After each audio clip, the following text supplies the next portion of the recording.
ஞானேஸ்வரியில் ஸ்லோகம் 56 அத்தியாயம் 18. கர்மயோகத்தின் சுரூபத்தையும் பலனையும் சுருக்கிச் சொல்லல். அதாவது கர்மயோகத்துல ஆரம்பிச்சு அது ஞான யோகம் வரைக்கும் எப்படி முடிந்தது என்று அவர் சொல்லி முடித்தார். அது பல ஸ்லோகங்களாக ஒரு டீடைல்டு எக்ஸ்பிளனேஷனா சொல்லி முடிச்சாங்க இல்லையா? அதை கன்க்ளூசிவா இந்த ஒரு ஸ்லோகத்துல சொல்றாரு. எப்படி அந்த கர்மயோகத்தில் ஆரம்பித்து அது ஞான யோகத்தில் முட்டு பெற்றது அப்படிங்கிற ஒரு விஷயம் இந்த ஒரே ஸ்லோகத்தில் அந்த ஒட்டுமொத்த ஸ்லோகங்களின் ஒரு கன்க்ளூஷன் அப்படின்னு சொல்லலாம் இந்த ஸ்லோகத்தை. பகவான் பின்வருமாறு சொன்னார். ஏ உத்தம போர் வீரனே, ஒருவன் கர்மயோகத்தில் திடமாக நிலை கொள்வதால் அவன் நானே ஆகி போய் என் சொரூபத்தோடு ஐக்கியப்பட்டு போகின்றான். So start with the karmayoga and finally end with myself. அதாவது நீ கர்மயோகத்தை ஸ்டார்ட் பண்ணா கடைசியில நீ என்னோட ஐக்கியப்பட்டு நானாகவே மாறிவிடுவாய் அப்படின்னு ஆரம்பிக்கிறார். ஸ்வகர்மானுஷ்டானம் என்னும் பரிசுத்தமான புஷ்பத்தை கொண்டு என்னை அவன் நன்கு பூஜித்து என்னை பிரசன்னராய் செய்து வைத்துக் கொண்டு ஞான நிஷ்டை என்பதை என்னிடத்திலிருந்து என் பிரசாதமாக பெற்றுக்கொள்ளுகின்றான். So the very basic of karma yoga is following a ஸ்வகர்மானுஷ்டானம் அப்படின்னா ஸ்வதர்மம் அப்படின்னு அர்த்தம். 4 வருணங்களை ரொம்ப டீட்டெயிலா எக்ஸ்பிளைன் பண்ணியிருந்தாங்க. பிராமணன், சத்ரியன், வைஷ்யன், சூத்ரன். இப்படி அவரவர்களுக்கு உண்டான ஸ்வகர்மானுஷ்டானம் அப்படிங்கிற ஸ்வதர்மம் எது என்பதை மிக தெளிவாக ஆய்வு செய்து, ஏன்னா அதுக்குண்டான ஃபுல் டீடைல்ஸ் இங்கே கொடுத்துட்டாங்க. அந்த குணங்களுக்கு ஏற்பட்டத்தான் நான் இந்த சுதர்மத்தை பிரிச்சு வச்சிருக்கேன்.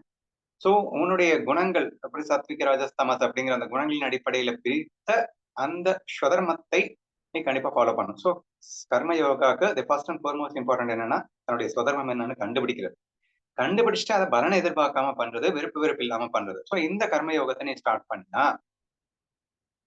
அதுவே நான் பூஜை என்று கருதி பிரசன்னராகினா என் மனம் குளிர்ச்சி அடையும். இப்ப தெய்வத்துக்கு செய்த பூஜையாக அதை நான் பார்ப்பேன். எல்லாருமே போன ஸ்லோகத்துல பார்த்தது இது கன்க்ளூஷன் நான் சொல்லிட்டேன். சோ அதை அப்படியே நான் பூஜையாக மாறி அதை மனம் குளிர்ச்சி அடைவேன். விளைவு என்ன தருவேன் அப்படின்னா ஞான நிஷ்டையை கொடுப்பேன். அப்ப குருமுகமாக அல்லது இறைவன் நமக்கு ஞானத்தை கொடுத்து அதை நம்ம புரியணும் அப்படின்னா அதுக்கு முன்னாடி கர்மயோகத்தால நம்ம மனம் சுத்திகரிக்கப்பட்டிருக்க வேண்டும். அப்போ அந்த ஞான நிஷ்டை வரும்போது நமக்கு அவனோடு ஐக்கியப்பட்டு நாமும் அவனாக முடியும் அப்படிங்கறது தான் இவ்வளவு நேரம் சொன்னாரு. ஓகேவா? என் பிரசாதமாக பெற்றுக்கொள்கிறான். இந்த ஞான நிஷ்டை எவனுக்கு கிடைத்து விடுகிறதோ அவனிடத்தில் என் விஷயமான பக்தி ஏற்பட்டு பொங்க தலைப்பட்டு அப்படி பக்தியால் அவன் என்னோடு ஒன்றுபட்டு போய்விடுகின்றான். ஞான நிஷ்டைக்கு எப்பயுமே ஞானதேவருக்கு ரொம்ப பிடிச்சதுன்னா ஞான பக்தி தான் ரொம்ப பிடிக்கும். ஞானத்துக்கு அப்புறம் வர்ற பக்திங்கிறது தான் சூப்ப பக்தி அப்படின்னு சொல்லுவாரு. அதுதான் உண்மையான ஐக்கிய நிலை அப்படின்னு சொல்லுவாரு. அப்போ இங்க கொஞ்ச நேரத்துக்கு முன்னாடி அந்த பல ஸ்லோகங்களை என்ன எக்ஸ்பிளைன் பண்ணி முடிச்சிருந்தாங்க அப்படின்னா, அவன் ஞான நிலையில் நிற்பதையே நான் பக்தி என்று கொண்டாடுவேன். சோ அதுக்கு மேல போகல. அவன் எனக்கு பூஜை செய்யணும்னு சொல்லல. அவன் வாயை திறந்து எதையாவது உளறனான்னா அது எனக்கு பண்ற ஸ்தோத்திரம் அப்படின்னு சொன்னாரு. அப்புறம் என்னென்னமோ நிறைய சொல்லியிருந்தாரு. அவன் நடந்தால் யாத்திரை அப்படின்னாரு. அவன் எங்க போனாலும் சரி அது யாத்திரை அப்படின்னு ஞான நிஷ்டையோடு அவன் செய்கின்ற எல்லாமே அவன் எனக்கு செய்கின்ற பூஜையாகவே நான் கருதுவேன் அப்படின்னு சொன்னார். அவன் எத்தையாவது கல்பனை பண்ணான்னா அதை எனக்கு செய்யற ஜபம் அப்படின்னு ஃபீல் பண்ணுவேன். பொதுவா ஜபம் மனசுக்குள்ள நினைச்சு பண்ணுங்க அப்படின்னு சொல்லுவாங்க. சோ உன் மனசுக்குள்ள என்னத்த பண்ணாலும் அது எனக்கு ஜபமா தெரியும் இப்படின்னு எல்லாம் ஏற்கனவே சொல்லியிருந்தார் இல்லையா? அது ஜஸ்ட் கன்க்ளூட் பண்றாருங்க. இப்படி அவனுக்கு ஞான நிஷ்டை ஏற்பட்ட பின் அவனுக்கு பக்தி மலர்ந்து அந்த பக்தியால் என்னோடு ஒன்றுபட்டு போகின்றான். இந்த ஞான நிஷ்டையில் நிலை கொண்டவன் விஸ்வத்தை புத்திக்கு தோற்றுவிக்கும் ஆத்மஸ்வரூபமான என்னையே அவனுக்கு திருஷ்ய ஜாதம் அனைத்துமாக செய்து கொண்டு அவன் என்னை எப்போதும் அனுசரித்துக் கொண்டிருக்கின்றவன் ஆகிவிடுகின்றான். ஞான நிஷ்டைனா என்ன அப்படிங்கிறத கொஞ்சம் எக்ஸ்பிளைன் பண்ணணும்ல. ஞான நிஷ்டைங்கிறது ஒண்ணு இல்லை, எங்கும் பகவானே இருக்கின்றான் அல்லது எங்கும் ஒரே ஆத்ம வஸ்துவே இருக்கின்றது என்பதை மிக தெளிவாக உணர்வது. அதுக்கு பேருதான் ஞான நிஷ்டை. அப்ப நம்ம எல்லாம் ஏன் இந்த பகவானை பார்க்க முடியல, ஏன் அந்த ஆத்மஸ்வரூபத்தை பார்க்க முடியல அப்படின்னா இந்த உடல், மனம், புத்தி இவற்றையெல்லாம் உண்மை என்று நம்பிக்கொண்டிருக்கின்றோம். இது வெறும் மாய தோற்றமாக இருக்கிறது, அதில் நான் அல்ல. ஆனால் அதுல போய் ஒட்டிட்டு இருக்கோம். அதே மாதிரி காணும் அத்தனை உடல், மனம், புத்திகளையும் வேற வேறன்னு நினைக்கிறோம். அது எல்லாமே ஆத்மஸ்வரூபம் தான் அந்தந்த வேஷத்துக்காக சும்மா நாச்சுக்கும் வெவ்வேறு உடல், மனம், புத்திகளிலே தோற்றமளித்துக் கொண்டிருக்கிறது என்று நாம் உணராத காரணத்தினால் நமக்கு ஞான நிஷ்டை அப்படிங்கிறது ஏற்படல. அப்படி புரிஞ்சாலும் பக்தி வரல. அப்போ முழுமசா அந்த ஞானம் வரும்போது அங்கே காண்பது அனைத்தும் கண்ணன் என்ற அந்த அற்புத விஷயத்தை காண முடியும். தன்னில் இருக்கும் ஆத்ம வஸ்துவே அனைத்திலிருக்கும் அனைவரிடத்திலும் ஆத்ம வஸ்துவாக இருந்து கொண்டு இங்கே உடல், மனம், புத்தியாக வெவ்வேறு வேஷம் போட்டு விளையாடி கொண்டிருக்கிறது என்ற உணர்வு அப்போது நமக்கு ஆட்டோமேட்டிக்கா வந்துடும். சோ அந்த ஞான நிஷ்டைனா என்ன? எங்கும் கண்ணனையே காண்பது.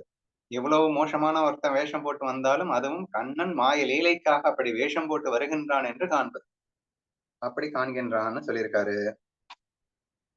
அவன் என்னை எப்போதும் அனுசரித்துக் கொண்டிருக்கிறவன் ஆகிவிடுகிறான். உப்பு தன்னுடைய பிரிவுபட்ட நிலையை கைவிட்டு ஜலத்தை ஆச்சிரியத்துக் கொண்டு கிடந்து ஜலமாகவே ஆகிவிடுதல் போலே, வாயுவானது ஆகாசத்தை அனுசரித்துக் கொண்டு அதில் சுழண்டு கொண்டிருந்த ஆகாசமாகவே ஆகிவிடுதல் போலே, தன்னுடைய மனசு காயம் என்னும் திரிகரணங்களை கொண்டு என்னையே சதா அனுசரித்திருப்பவனாக இவன் இருக்கின்றானோ, அவன் ஒருவேளை நிஷித்த கர்மங்களை செய்தாலும் ஒரு பெரிய நதியே ஆகட்டும்.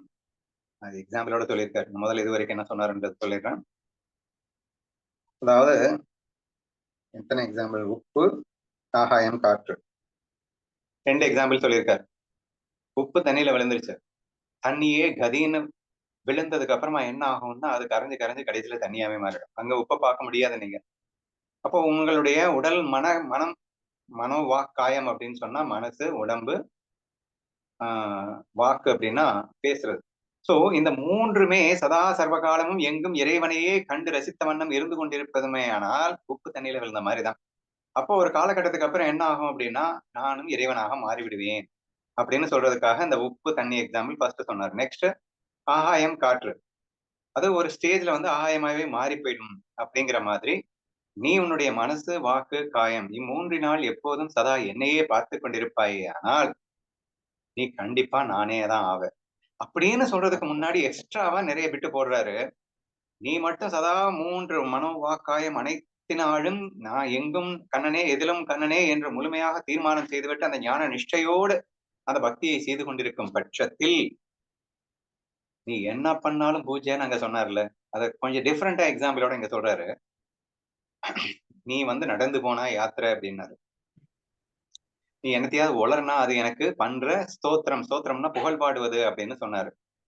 இங்க என்ன சொல்லியிருக்காருன்னா நீ என்ன பண்ணாலும் அது அது களங்கம் ஆகாது. அதனால நீ எதுவும் ஆயிட போறது இல்ல. நீ என்னையே தான் வந்தடைவாய் அப்படின்னு சொல்லணும்னு ஆசைப்படுறாரு. அதுக்கு என்ன எக்ஸாம்பிள் கொண்டு வர்றாரு? சாக்கடையை கொண்டு போயிட்டு கங்கையில நீங்க கலந்துட்டீங்க அப்படின்னா அதுக்கப்புறம் அந்த சாக்கடைன்னு சொல்லுவீங்களா அல்லது கங்கைன்னு சொல்லுவீங்களான்னு கேக்குறாரு.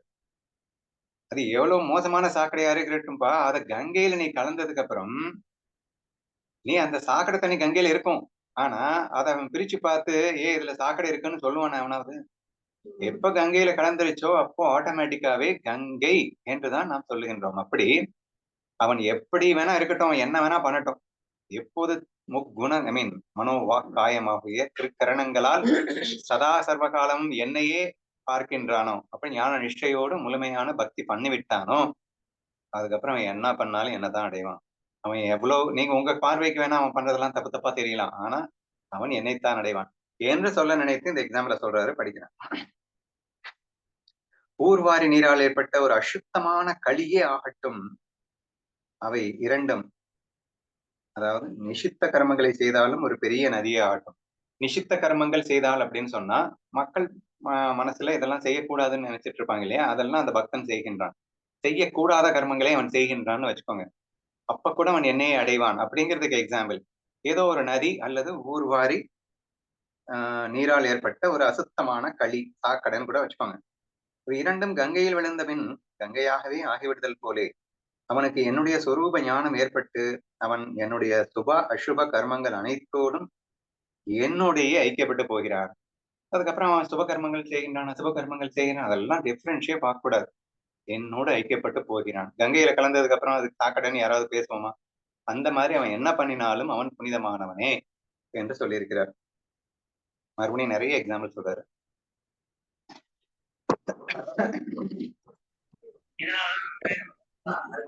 சந்தனக்கட்டை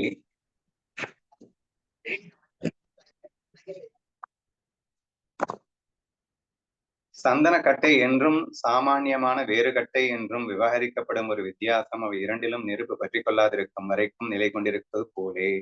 சூப்பர் எக்ஸாம்பிள். ஒரு சாதாரண கட்டையில நெருப்பு பத்திக்கிச்சு, சந்தன கட்டையில நெருப்பு பத்திக்கிச்சு. நெருப்பு பத்திக்கிட்டதுக்கு அப்புறம் யாராவது அதுல டிஃபரன்ஸ் பார்க்க முடியுமா? ரெண்டு நெருப்புங்கிற ஒரே பாயிண்ட் ஆஃப் வியூஸ்ல தான் நம்ம பார்க்க முடியுமே தவிர, இது தாழ்ந்த கட்டை, அது உசந்த கட்டை, அதெல்லாம் நெருப்பு பத்தாத வரைக்கும் தான். அப்ப நீ எவ்வளவு மோசமானவர் இருந்தாலும் நீ என்னோட ஐக்கியம் படாத வரைக்கும் தான். நீ எப்போது என் ஆத்மஸ்வரூபத்தை உணர்ந்து விட்டாயோ, நீ நெருப்பாக மாறிவிட்டாயோ, அதுக்கப்புறம் நீ எவ்வளவு தாழ்ந்தவனாக இருந்தாலும் நீயும் நானும் ஒண்ணுதான் அப்படின்னு சொல்றதுக்கு இந்த எக்ஸாம்பிள சொல்லியிருக்காரு. தாழ்ந்த உலோகத்தோடு கலந்து கிடக்கும் கட்டை மாற்று பொன் என்றும் 16 மாற்றுள்ள சுத்தமான தங்கம் என்றும் வழங்கப்படும் ஒரு வித்தியாசம் அவற்றிற்கு ஸ்பர்ஷவேதியின் சம்பந்தம் ஏற்படாத வரைக்கும் தான். இது நெக்ஸ்ட் எக்ஸாம்பிள். ஸ்பர்ஷவேதி அப்படின்னா என்னன்னு கேள்விப்பட்டிருப்பீங்க. ஒரு இலை அதை துரு பிடிச்ச எறும்புல வச்சா கூட பத்தரை மாத்து தங்கமாக மாறிவிடுகின்றது அப்படிங்கிறது தெரிஞ்ச விஷயம்.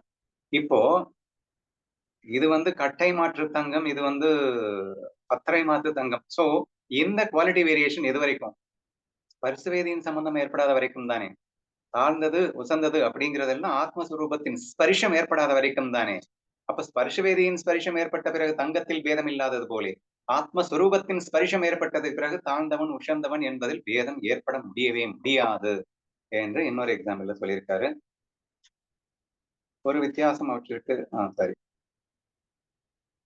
சுகம் சுபம் அசுபம் என்னும் பேச்சு எங்கும் நிறைந்திருக்கும் நான் பிரகாசிக்கப்படாத வரைக்குமே நடைபெறும் சூரியனுடைய ஊர் போய் சேராத வரைக்கும் தானே.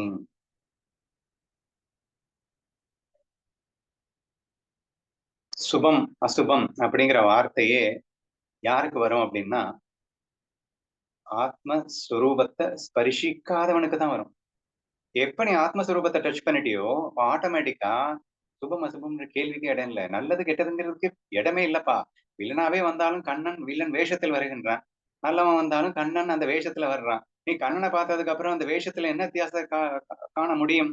நல்லது கெட்டதுன்றது சும்மா நாச்சுக்கும் வெறும் வேஷத்திற்காக மாயைக்காக என்ற தெளிவான புரிதலில் இருக்கும் போது, கண்ணனை கண்டுவிட்ட பிறகு, கண்ணனை ஸ்பரிசித்த பிறகு, ஆத்மஸ்வரூபத்தை தொட்டுவிட்ட பிறகு சுபம் அசுபம் அப்படிங்கிறதுக்கு மீனிங்லெஸ் அப்படிங்கிறது தான் இங்க சொல்லியிருக்கிறது. நடைபெறும் சூரியனுடைய ஊர் போய் சேராத வரைக்கும் தானே ராத்திரி பகல் என்ற விவகாரம் நடைபெறும். சரி, சூரியனுடைய ஊர் போய் சேராத வரைக்கும் தானே ராத்திரி பகல் என்ற விவகாரம் நடைபெறும். இப்ப நீங்க வந்து சூரிய மண்டலத்துக்கே போயிட்டீங்கன்னு வச்சுக்கோங்க. அதெல்லாம் போக முடியாது, சும்மா கற்பனை பண்ணுங்க. சரியா? சூரிய மண்டலத்துக்கே போயிட்டீங்க அப்படின்னு சொன்னா உங்களுக்கு ராத்திரி பகல் ஏதாவது வருமா? நீங்க பூமியில இருக்கிற வரைக்கும் தான் சூரியன் வந்து பூமி சுத்திக்கிட்டே இருக்கிறதுனால சூரியன் நோக்கி நம்ம பூமி திரும்பும் போது பகல் அப்படிங்கிறோம். திருப்பி அந்த பூமி வந்து சூரியனுக்கு ஆப்போசிட்டா போயிடும் போது நம்ம இரவுன்னு சொல்லிக்கிறோம். நீ பூமியில இருக்கிற வரைக்கும் தான் இரவு பகல் இருக்கும். ஆனால் நீ சூரிய மண்டலத்துக்கே போயிட்டே அப்படின்னா இரவு பகல் இருக்குமா? அப்படி நீ இந்த ஏற்றத்தாழ்வு, சுகம், துக்கம், சுபம், அசுபம் இதெல்லாம் நீ அஞ்ஞானியா இருக்கிற வரைக்கும் தான். நீ ஆத்ம சுகத்தை டச் பண்ணிட்ட அப்படின்னு சொன்னா there cannot be any difference at all அப்படிங்கிறதுக்கு அடுத்த எக்ஸாம்பிள் இது. ஆகவே என்னுடைய தரிசனம் அவனுக்கு ஏற்பட்டவுடன் அவனுடைய சகல கர்மங்களும் நசித்து போய் அவன் சாயுஜ்ய பதவியின் முதுகில் மேல் ஏறிக்கொண்டவன் ஆகிவிடுகின்றான். சோ என்ன வேலை பண்ணிட்டு இருந்தாலும் சரி அவன் என்னுடைய ஐக்கியம் ஆகி விடுகின்றான். சாயுஜ்யம் அப்படின்னு சொன்னா மொத்தம் 4 வகையான முக்தி சொல்லுவாங்க. அதுல final and the extremely highest state வந்து சாயுஜ்யம் அப்படின்னு சொல்லுவாங்க.